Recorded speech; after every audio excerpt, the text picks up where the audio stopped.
Please come. ഇരിക്കൂ. Thank you. നിങ്ങൾ ഫോണിൽ വിളിച്ച് പറഞ്ഞപ്പോ ഞാൻ അത്ഭുതപ്പെട്ടു. പലതവണ പിന്നാലെ നടന്നിട്ടും പിടിയേറാത്ത ആൾ ഇപ്പൊ പെട്ടെന്നൊരു പോളിസി എടുക്കാൻ.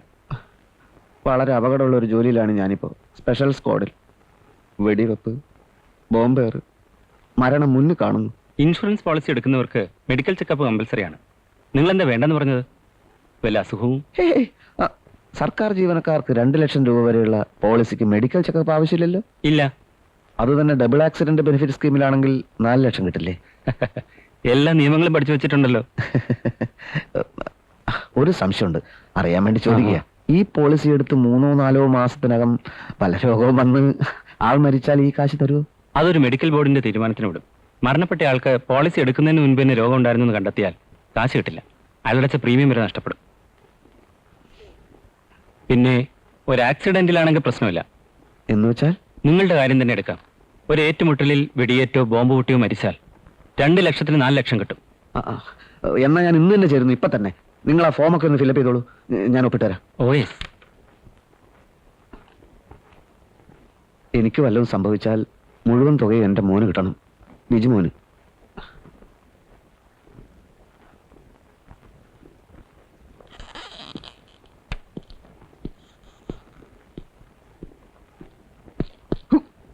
How are you, Mr. James? കാലിലെ മുറിവെല്ലാം? I am perfectly all right, sir. See?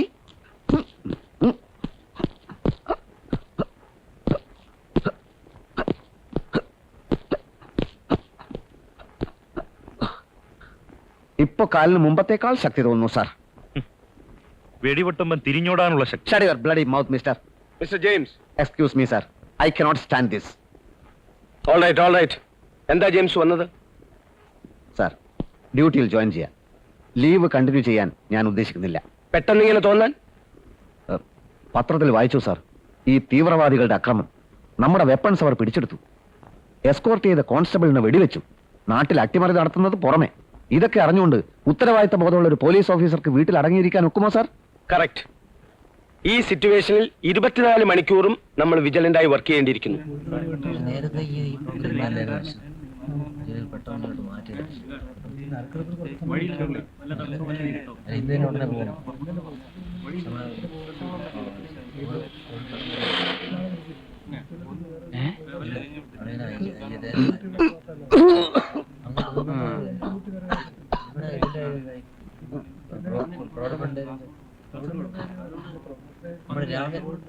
Nandu, നിങ്ങളുടെ മതപ്രകാരം ഒരാൾ മരിച്ചു കഴിഞ്ഞാൽ അയാൾക്ക് എന്ത് സംഭവിക്കും? ഞാൻ മരിച്ചു നോക്കിയിട്ടില്ല, സാർ. തമാശയല്ല, കാര്യം പറ. ഹിന്ദുക്കളുടെ വിശ്വാസം അതിപ്പോ സൽക്കർമ്മം ചെയ്തവർ സ്വർഗത്തിൽ പോവും, പാപികൾ നരകത്തിൽ, വേറൊരു കൂട്ടർ വീണ്ടും ജനിക്കും, പുനർജന്മം. ചിലര് പട്ടിയായിട്ടും പൂച്ചയായിട്ടും കോഴിയായിട്ടും, പിന്നെ പാമ്പ്, പെരിച്ചാഴി, മാക്രി, മുള്ളം പന്നി, അങ്ങനെ.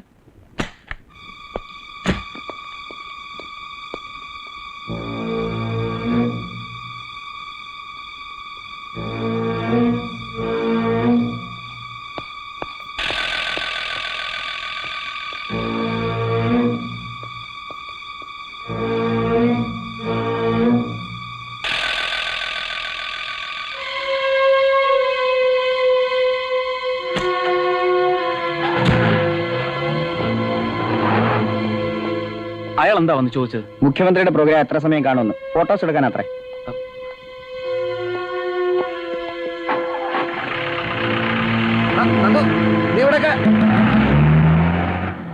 എന്നോട് ഇത് ഇവിടെ വന്ന് പറയാൻ താൻ എങ്ങനെ ധൈര്യപ്പെട്ടു? മുഖ്യമന്ത്രിക്ക് എന്തെങ്കിലും സംഭവിച്ചു പോയാൽ തന്നെ ഞാൻ... സാർ എന്നെ കുറ്റപ്പെടുന്നത് എന്തിനാ? അറിഞ്ഞ കാര്യം ഞാൻ ഇവിടെ ഒന്ന് പറഞ്ഞതേ ഉള്ളൂ. അവന്മാരെല്ലാം പ്ലാൻ ചെയ്തത്. CM ജീവിച്ചിരിക്കുന്നിടത്തോളം കാലം സാറിന് രക്ഷയുണ്ടാവില്ലെന്ന് കരുതി. എടോ, ഞാൻ ആഭ്യന്തരമന്ത്രി ആയിരിക്കുമ്പോ അങ്ങേര് കൊല്ലപ്പെട്ടാൽ അതിന്റെ ഭവിഷ്യത്ത് എന്താണെന്ന് എനിക്കറിയാവോ? എന്തായാലും അവരാളെ വിട്ടു കഴിഞ്ഞു. അവിടെ ഒരു ബോംബും ഉണ്ട്. എന്റെ ദൈവമേ, എങ്കിൽ പെട്ടെന്ന് തടയണം, അല്ലെങ്കിൽ അപകടമാണ്. അല്ല, അതിപ്പോ... നോക്കി നിൽക്കാതെ വേഗം വേണ്ട ചെയ്യണോ? ഹലോ, DIG ഒന്ന് കണക്ട് ചെയ്യൂ, വേഗം വേണം. ഇതുവഴി കയറാൻ പറ്റില്ല, അതുവഴി കയറിയാൽ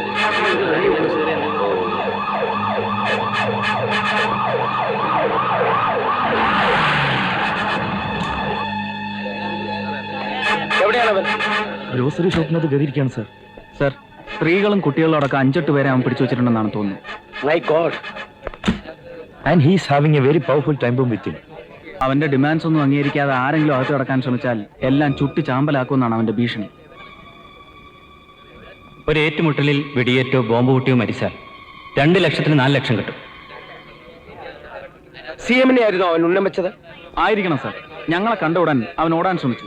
ഞാൻ ചേസ് ചെയ്തപ്പോൾ രക്ഷപ്പെട്ട് ഇതിനകത്ത് വന്ന് കയറുകയായിരുന്നു. എന്താ ഈ മനുഷ്യൻ കാണിക്കുന്നത്? Mister James! Sir, James sir. Mister James!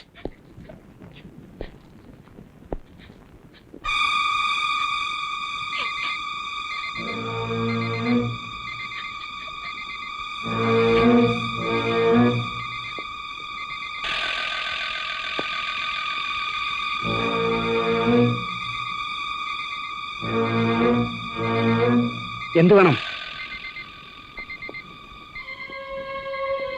കീഴ്പ്പെടുത്താമെന്ന വ്യാമോഹം കൊണ്ട് വന്നതല്ല. ബോംബ് പൊട്ടി മരിക്കുന്നവരുടെ കൂട്ടത്തില് ഒരു പോലീസുകാരൻ കൂടി ഉണ്ടാവുന്നതിൽ വിരോധമുണ്ടോ? എന്റെ ഡിമാൻഡുകൾ അംഗീകരിച്ചില്ലെങ്കിൽ ഇനി ഏതാനും മിനിറ്റുകൾ മാത്രമേ ബാക്കിയുള്ളൂ. എന്താണ് തന്റെ ഡിമാൻഡ്? 10 ലക്ഷം രൂപ, പിന്നെ ഇവിടുന്ന് രക്ഷപ്പെടാൻ ഒരു വാഹനം. ഓഹോ, ഒരിക്കലും നടക്കാത്ത ഡിമാൻഡുകളാണല്ലേ തന്റേത്? താൻ പിടിച്ചു വെച്ചിരിക്കുന്നത് വെറും സാധാരണക്കാരായ മനുഷ്യരെയാണ്. സാധാരണക്കാരൻ മരിക്കുമെന്ന് ഭയന്ന് സർക്കാർ തനിക്ക് രൂപ തരുമെന്നാണോ തന്റെ വിചാരം? ഞാനൊരു സർക്കിൾ ഇൻസ്പെക്ടറാണ്. എന്നെ പിടിച്ചു വെച്ചിട്ട് ഈ പാവങ്ങളെ വിട്ടൂടെ? ദേ, കൂടുതൽ സംസാരിക്കാൻ നേരമില്ല. നിങ്ങൾ വിവരമുള്ള ഒരു പോലീസ് ഇൻസ്പെക്ടർ ആണെങ്കിൽ വേഗം ചെന്ന് അവരെ കാര്യം പറഞ്ഞ് മനസ്സിലാക്കിക്കോട്. ആരും തന്റെ ഡിമാൻഡുകൾ അംഗീകരിക്കില്ല എന്നുള്ളത് 100% സത്യമാണ് സുഹൃത്തെ. നിരപരാധികളായ ഇവരെ കൊന്നിട്ട് തനിക്ക് എന്താണ് നേട്ടം? തനിക്കും കാണുമല്ലോ ഒരു കുടുംബമൊക്കെ. ഈ കടുങ്കൈ ചെയ്ത തന്റെ കുടുംബത്തെ സർക്കാരും ജനങ്ങളും വെറുതെ വിടുമെന്ന് താൻ കരുതുന്നുണ്ടോ? അയ്യോ അയ്യോ എന്റെ സാറേ, എങ്ങോട്ടാണ് പോകുന്നത്? അതിനകത്തുണ്ട്. സമാധാനം ഉണ്ടാക്കാം. കുഞ്ഞിനെ വേണം. അങ്ങോട്ട് മാറിയിരിക്കും. എന്റെ മോളെ. തനിക്കൊരു കുഞ്ഞുണ്ടെങ്കിൽ ജനങ്ങൾ അവനെ കല്ലെറിഞ്ഞ് കൊല്ലും. തന്റെ ഭാര്യയെ അവർ പേപ്പട്ടിയെ പോലെ തല്ലി ചതയ്ക്കും. ബോംബ് പൊട്ടിയാൽ താനും മരിക്കും സുഹൃത്തെ. ഇത്രയും കാലത്തെ ജീവിതം ഒരു നിമിഷത്തെ ബുദ്ധിമോശം കൊണ്ട് അവസാനിപ്പിക്കണം. എത്ര നേരമായിട്ട് ഞങ്ങളെ കുരങ്ങ് എന്റെ ഭാര്യയും കുട്ടി അതിനകത്തുണ്ട്. നിങ്ങളൊന്ന് സമാധാനപ്പെടണം. ഇവിടെ ഒന്നും സംഭവിക്കില്ല. നിങ്ങൾ ദയവ് ചെയ്തൊന്ന് സമാധാനമായിട്ടിരിക്കും. അങ്ങോട്ട് മാറിയിരിക്കും. ഒരു നിമിഷം ചിന്തിക്ക്. ഈ പാവങ്ങളുടെ ബന്ധുക്കള് പുറത്ത് തലമുറയിടുകയാണ്. ഇവരുടെ ശാപമുണ്ടല്ലോ, തലമുറകളോളം തന്റെ കുടുംബത്തെ പിന്തുടരും.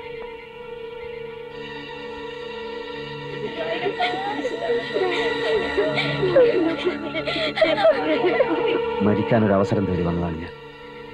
ഈ ബോംബൊന്നും എനിക്കൊരു പ്രശ്നമല്ല. പക്ഷെ ഈ നിരപരാധികള് എങ്ങനെയെങ്കിലും രക്ഷപ്പെടണമെന്ന് ആഗ്രഹിച്ചു പോയി. തന്നെ പോലീസ് പിടിക്കുമെന്ന് ഭയപ്പെടണ്ട, ഞാൻ രക്ഷിക്കാം. ഒരു മനോരോഗിയുടെ വിഭ്രാന്തിയായി ഞങ്ങളിത് ചിത്രീകരിച്ചോളാം. തന്നെ ഏതെങ്കിലും മെന്റൽ ഹോസ്പിറ്റലിൽ അഡ്മിറ്റ് ചെയ്യാം.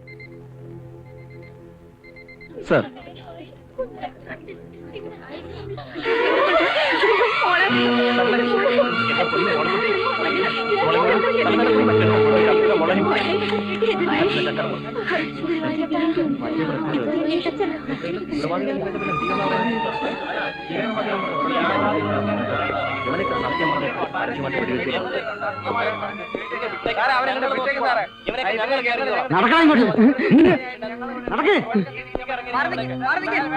മിസ്റ്റർ ജെയിംസ്, അയാളുടെ കയ്യിലെ ബോംബ് എവിടെ?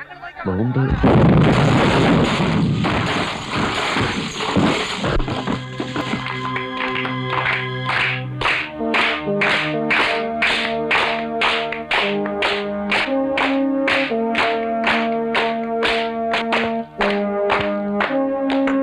മിസ്റ്റർ ജെയിംസിന് മുൻപ് ഞാൻ ചീട്ടുകുത്തലെ ജോക്കർ, കോമാളി എന്ന് വിളിച്ചിരുന്നു. അതേ വ്യക്തിയെ ഇന്ന് ഞാൻ എന്താണ് വിശേഷിപ്പിക്കേണ്ടത്? ജോക്കറിന് പകരം എയ്സ് ആയോ, കിങ് ആയോ, ജാക്ക് ആയോ എനിക്കറിയില്ല. Anyhow, we the whole police department is proud of him.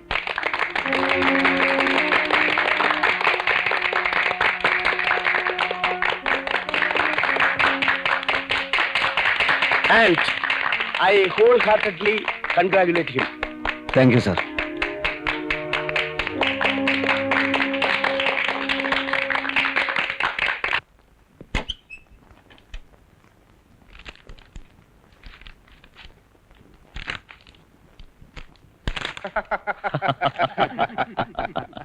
തോക്ക് കണ്ടാൽ വിറയ്ക്കുന്ന ഇവൻ കയ്യിൽ ബോംബും വെച്ചിരിക്കുന്ന ഒരുത്തനെ പിടിക്കാൻ പോയത് ധൈര്യം കൊണ്ടല്ല, നേരത്തെ ഉള്ള ഒരു അണ്ടർസ്റ്റാൻഡിങ്ങില്ല പ്രതിയെ രക്ഷിക്കാൻ. മുമ്പ് കോടതിയിൽ ആ കള്ളക്കടത്തുകാരന്റെ ജട്ടി മാറ്റിയതുപോലെ ബോംബിന് പോരവൻ കുമ്പളങ്ങ വെച്ചു കൊടുക്കും. അനാവശ്യം പറയരുത്. സസ്പെൻഷൻ പിൻവലിക്കാൻ ആ ബാർബർ ചെല്ലപ്പന് കള്ളു വാങ്ങി കൊടുത്തതും പെണ്ണുകൂട്ടി കൊടുത്തതും താനല്ലേ?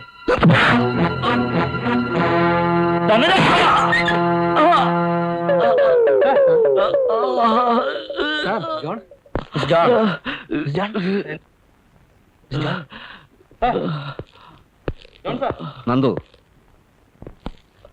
സർ, അവനൊരു സോഡ വാങ്ങിച്ചു കൊടുക്ക്.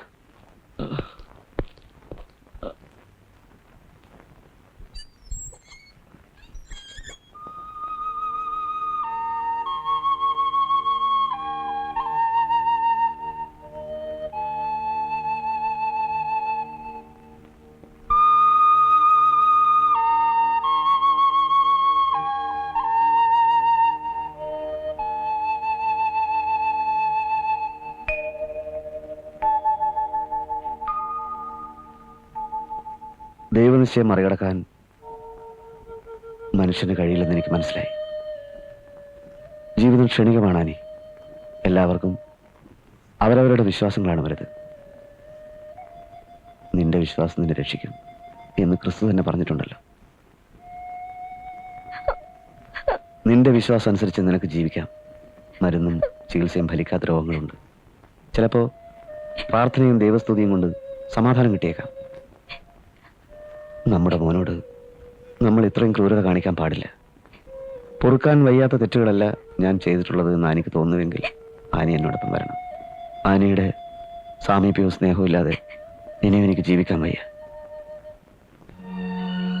ഞാൻ മരിച്ചാൽ പിന്നെ നമ്മുടെ മോന് നീ മാത്രമേ ഉണ്ടാവൂ. ആനി വരില്ലേ? ഈ ഒരു ദിവസത്തിന് വേണ്ടി എത്രയോ നാളായി ഞാൻ കാത്തിരിക്കുകയാണ്. ബിജുമോനെ കൂടെ എന്നിൽ നിന്ന് അകറ്റിയപ്പോ ഞാൻ അനുഭവിച്ച കഴിഞ്ഞു പോയതൊന്നും പറയരുത്. എനിക്കൊന്നേ വേണ്ടൂ, ആനി എന്നോടൊപ്പം വരണം.